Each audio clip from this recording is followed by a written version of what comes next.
Before he died, Senna named his 5 favorites. The coffin was sealed on May 2nd, 1994. Ever 3 times world champion, 3 times in 4 years. But the list had already been written. In the days before Imola, before the wall, before the silence that swallowed the paddock whole, Ayrton Senna had been asked something deceptively simple. Is your motivation still as high as ever? I think so. Not about lap times, not about championships, about drivers. Which 5, in his estimation, had the quality that mattered most to him? Not speed, not results. Something harder to name and harder to manufacture. He answered. Quietly, without theater. And then he died. What makes that list remarkable is not who appeared on it. It is the fact that Senna, a man who constructed his public identity around singular purpose, who once said that if you no longer go for a gap that exists, you are no longer a racing driver, chose to see peers at all. This was a man who did not distribute admiration carelessly. Every compliment from Senna carried the weight of a verdict. His silence about a driver said as much as his words. The 5 names he gave were not the 5 most decorated. They were not the 5 he feared most on track. They were something more specific and more telling than either of those things. They were the 5 drivers he believed understood what the car was trying to say. Drivers who listened. That distinction mattered to Senna in a way that statistics never could. He had come up through Formula Ford and Formula 3 with a ferocity that unsettled people who expected talent to arrive with charm. It did not.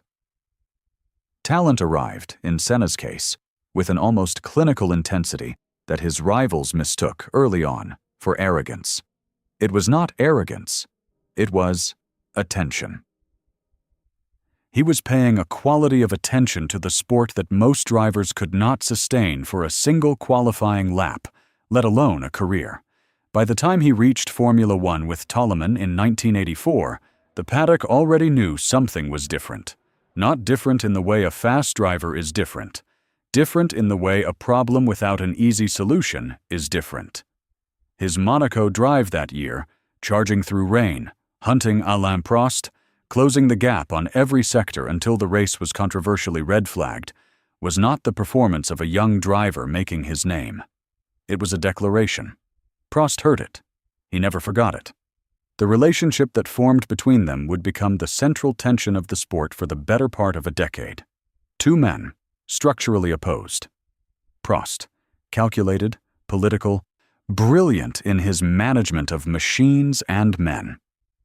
Senna, absolute, almost irrational in his demand for perfection, willing to go to places psychologically that Prost had the self-preservation instinct to avoid. When Senna named his 5, Prost was on the list. That choice alone tells the full story.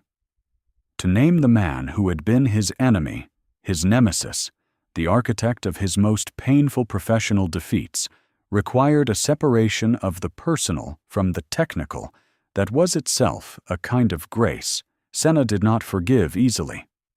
But he saw clearly. The second name he gave was Stirling Moss. This was not nostalgia. Senna had a specific and researched admiration for Moss, not for the wins, of which there were many, but for the losses. Moss finished second in the World Championship 4 times. He never won the title. And yet, by the consensus of those who witnessed both men drive, Moss was considered by many contemporaries to be faster than every champion of his era. Senna understood that intimately. He understood what it meant to be the best and still not have the mathematics confirm it. He had lived adjacent to that feeling throughout his McLaren years, fighting machinery, politics, and a teammate who knew how to work a room as well as a lap. Moss represented something specific in Senna's private cosmology, that the record does not always tell the truth. The third name was Jim Clark, also dead before his time. There is a pattern here that, in retrospect, carries a weight that is difficult to look at directly. Clark died at Hockenheim in 1968, a mechanical failure, mid-race, no warning. He was considered by many, including Senna, who studied him, to be the most naturally gifted driver the sport had produced. Smooth where others were aggressive, inevitable, almost, in his movement through corners that required violence from everyone else. Senna studied Clark the way a theologian studies a text, looking for proof of something he already believed. The fourth name was Juan Manuel Fangio, the Argentine. 5 world championships across 4 different manufacturers. A record that stood for 46 years until Michael Schumacher reached it, and which still carries the statistical weight of a career that should not have been possible given the machinery, the circuits, and the mortality rate of the era in which it was achieved. Drivers died with regularity in Fangio's time, not as anomalies, as expected costs. Fangio navigated that world for over a decade at the highest level, and when he retired, he was not diminished. He was simply finished. There is a difference. Senna admired completion. He admired men who had given everything the sport demanded and still walked away with something intact. Whether he believed he would be granted the same exit, no one can say. He was 34 when he died. Fangio had won his 5th championship at 46. The 5th name Senna gave is perhaps the most revealing and the least expected. Not a world champion. Not a name that fills stadium screens. Gilles Villeneuve, the Canadian. The man who drove as if calculation were a form of cowardice. Villeneuve died at Zolder in 1982, in qualifying. In an accident that resulted from a moment of contested track position, competitive instinct pushed past the edge of what was survivable. He had never won the championship. He had been, by many technical assessments, one of the most gifted drivers Ferrari had ever employed, and he had driven with a transparency of emotion that was almost impossible to watch without discomfort, because you could see, in real time, what it was costing him. Senna named Villeneuve, not for the results, for the refusal to protect himself when something real was at stake. 5 names. 3 of them dead before Senna spoke them. And within months of that list, Senna would follow. There is a version of this story that treats the list as tribute, a champion honoring his forebears, a graceful gesture from a man aware of his own mortality in the abstract way all racing drivers must be. That version is incomplete. The more accurate reading is that Senna had spent his entire career building a private framework for what the sport demanded of a person, what it required you to surrender, what it promised in return, what it could not guarantee under any circumstances. The 5 men he named were not his favorites in the fan sense of the word.